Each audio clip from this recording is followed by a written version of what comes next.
வணக்கம் நண்பர்களே. இதுக்கு முன்னாடி வீடியோவில் vintage category buses, TTC buses, Thiruvallur transport corporation buses இதை நம்ம பார்த்தோம். இந்த வீடியோவில் இன்னொரு vintage category buses JJTC, Jayalalithaa transport corporation buses இதை பற்றி பார்க்க போகிறோம்.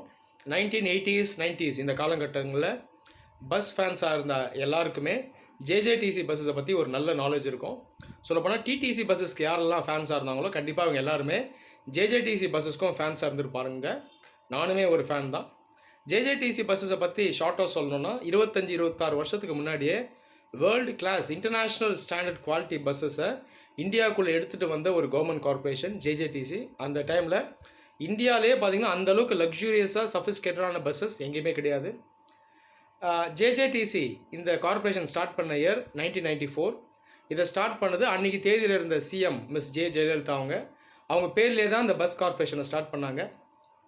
இந்த பஸ் கார்பரேஷனை ஏன் செப்பரேட்டாக ஸ்டார்ட் பண்ணாங்கன்னா, DTC buses, long distance luxury buses நமக்கு தெரியும். இந்த பஸ்ஸஸ் தான் ஸ்டேட் ஃபுல்லாக ஆப்ரேட் ஆகிட்டு இருந்துச்சு.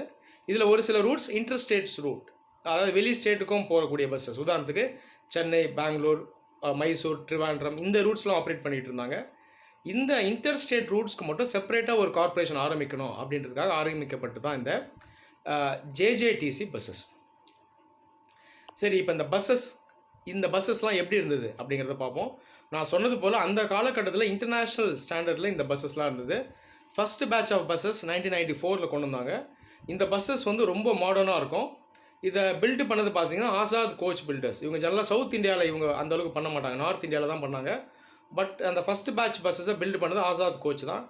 இது ஃபஸ்ட் டைம் நம்ம ஊருக்கு வந்தோன்னா எல்லாரும் இதை பிரமிப்பாக பார்த்தாங்க. ஏன்னா அந்த கோச் மாடலே ரொம்ப வித்தியாசமாக இருந்தது. இந்த ஃபஸ்ட் பேட்ச்சில் கொண்டு வந்த பஸ்ஸஸ் எல்லாம் ஏசி பஸ்ஸஸ். இன்னொரு முக்கியமான விஷயம், அதில் டாய்லெட் ப்ளஸ் பேண்ட்ரி 2 ஃபெசிலிட்டிஸுமே இருந்துச்சு. அப்போ பாருங்கள், இப்போ ஏசி, டாய்லெட், பேண்ட்ரி. இன்றைக்கி தேதியில் கூட இந்த அளவுக்கு ஃபெசிலிட்டிஸ் கிடையாது இன்றைக்கி இருக்க பஸ்ஸஸில். ஆனால் அந்த காலத்தில் கவர்மெண்ட் பஸ்ஸஸில் இவ்வளோ ஃபெசிலிட்டிஸோடு கொண்டு வந்தாங்க.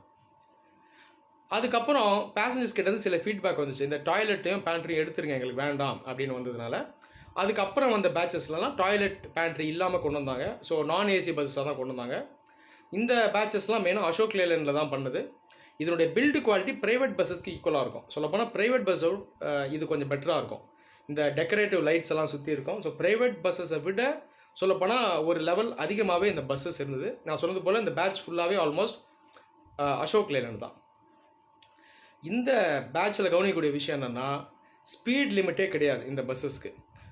அந்த காலகட்டத்தில் நான் அந்த பஸ்ஸஸை நேரடியாக பார்த்துருக்கேன். அப்போ நான் ஸ்கூல் படிச்சுட்டு இருந்தேன், ஒரு 9 வயசு கிட்டே இருக்கும்.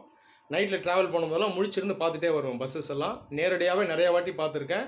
இந்த ஜேஜேடிசி பஸ்ஸஸ் ப்ரைவேட் பஸ்ஸஸை ஓவர்டேக் பண்ண தான் நான் நேராக பார்த்துருக்கேன். இப்போ அந்த காலத்தில் அந்த விவேகம் ட்ராவல்ஸ் இந்த மாதிரி ட்ராவல்ஸ் பஸ்ஸஸை ஓவர்டேக் பண்ணி நான் பார்த்துருக்கேன். மேக்ஸிமம் ஸ்பீட் ஒரு 100-110 இந்த பஸ்ஸஸ் போகும். ஸோ ஸ்பீட் லிமிட் இல்லாமல் இந்த ஜேஜேடிசி பஸ்ஸஸ் அந்த காலத்தில் இருந்தது. இன்னொரு சுவாரஸ்யமான விஷயம், ஜேஜேடிசி பஸ்ஸஸில் ஒரு பேட்ச் டாட்டா பஸ்ஸுமே கொண்டு வந்தாங்க. டிடிசி பொறுத்த வரைக்கும் இன்றைக்கி தேதியில் எஸ்சிடிசின்னு இருக்குது. அந்த காலத்துலேருந்து 45 வருஷமாகவே அசோக் லேன் மட்டும் தான் ப்ரிஃபர் பண்ணுவாங்க, டாட்டாவே கிடையாது. ஆனால் இந்த 1995-96 இந்த காலகட்டத்தில் டாட்டாவே அதில் கொண்டு வந்தாங்க. ஒரு 40-50 பஸ் கொண்டு வந்தாங்க. இதில் இன்னொரு விஷயம் நீங்கள் கவனிக்கிறோம், 1995 வரைக்கும் லேலாண்டுடைய இன்ஜின் பவர் பார்த்திங்கன்னா 125 HP இன்ஜின் தான் அவங்க கொண்டு வந்தாங்க. ஆனால் அந்த காலகட்டத்தில் டாட்டா பஸ்ஸஸ்னுடைய ஹார்ஸ் பவர் லேலாண்டோட அதிகமாக இருந்துச்சு, 130 HP. அப்போ 1994-1995 வரைக்கும் டாட்டா பஸ் தான் லைலாண்ட் பஸ்ஸஸை விட ஹை பவர்ட் பஸ்ஸஸ். இந்த காரணத்துக்காக தான் ஜேஜேடிசியில் இந்த பஸ்ஸஸை கொண்டு வந்தாங்க. அதுக்கப்புறம் 1996க்கு அப்புறம் லைலாண்டே 160 HPயில் பஸ் கொண்டு வந்துட்டாங்க. இந்த ஹை பவர் ஹீனோ இன்ஜினை வச்சு பஸ் கொண்டு வந்துட்டாங்க. அதுக்கப்புறம் லைலாண்ட் இவங்களை ஓவர்டேக் பண்ணிட்டாங்க. பட் அந்த காலகட்டத்தில் டாட்டா பஸ்ஸஸ் தான் லைலாண்டை விட ஹை பவர்ட் இன்ஜின்ஸ்லாம் வந்துச்சு. அந்த காரணத்துக்காக தான் ஜேஜேடிசியில் ஸ்பெசிஃபிக்காக இந்த பஸ்ஸஸை அவங்க வாங்கி வச்சாங்க. ஸோ இப்படி தான் இந்த பஸ் கார்பரேஷன் இது ஆப்ரேட் ஆகிட்டு இருந்துச்சு. அதுக்கப்புறம் 1996 இந்த ஜேஜேடிசி பஸ்ஸஸை ரீநேம் பண்ணிட்டாங்க. RGTC, Rajiv Gandhi transport corporation அப்படின்ற நேமில் இதை ரீநேம் பண்ணாங்க. அப்புறம் 1998க்கு அப்புறம் பார்த்திங்கன்னா இதை SCTCனே மாற்றிட்டாங்க. எல்லாத்தையும் ஒரே அம்ப்ரெல்லாக்குள்ளே கொண்டு வந்து RGTC, TTC எல்லாத்தையும் ஒரே நேமாக SCTCன்னு ஆக்கிட்டாங்க. இன்றைக்கி தேதி வரைக்கும் SCTC அப்படிங்கிற நேமில் தான் அது இருக்குது. இந்த SCTCக்குள்ளே இந்த ஜேஜேடிசி பஸ்ஸஸும் கொண்டு வந்தாங்க இல்லையா அந்த காலத்தில், அந்த 1996 அப்போ. அதை எடுத்துகிட்டு வர்றப்போ பார்த்திங்கன்னா இப்போ எல்லாமே SCTCக்குள்ளே வந்துடும். ஆனாலுமே இந்த பஸ்ஸில் ட்ராவல் பண்ணுறவங்க ஈஸியாக ஐடென்டிஃபை பண்ணலாம். ஏன்னா ஆர்ஜிடிசி பஸ்ஸஸ் வந்து நான் சொன்னது போல் எல்லாமே ஹை குவாலிட்டி பஸ்ஸஸ், ஒருத்தரால் ஈஸியாக ஐடென்டிஃபை பண்ண முடியும். ஏன்னா ஒரு காலத்தில் ஆர்ஜிடிசியாக இருந்து இது எஸ்சிடிசிக்குள்ளே எடுத்துகிட்டு வரப்பட்ட பஸ்ஸஸ், ஹை குவாலிட்டியாக இருக்கும், பில்டு குவாலிட்டி சூப்பராக இருக்கும், ஓவராலாக பஸ்ஸே ரொம்ப பெட்டராக இருக்கும். சொல்லப்போனால் நீங்கள் பஸ்ஸில் அப்போ புக் பண்ணி உங்களுக்கு வரக்கூடிய பஸ் வந்து ஆர்ஜிடிசியிலேருந்து எடுத்துகிட்டு வரப்பட்ட பஸ்ஸாக இருந்தால் நீங்கள் ரொம்ப லக்கி. ஏன்னா அந்தளவுக்கு அந்த பஸ்ஸினுடைய பில்டு குவாலிட்டி அவ்வளோ நல்லா இருக்கும். ஸோ அந்த ஆர்ஜிடிசி ஜேஜேடிசி இந்த பஸ்ஸஸ்னுடைய அந்த காலகட்டம் பார்த்திங்கன்னா ஒரு சிறிய காலகட்டம் அப்படின்னு சொன்னாலும் இது ஏற்படுத்திய தாக்கம் வந்து மிகவும் அதிகம்.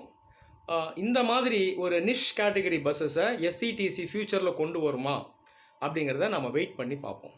நன்றி.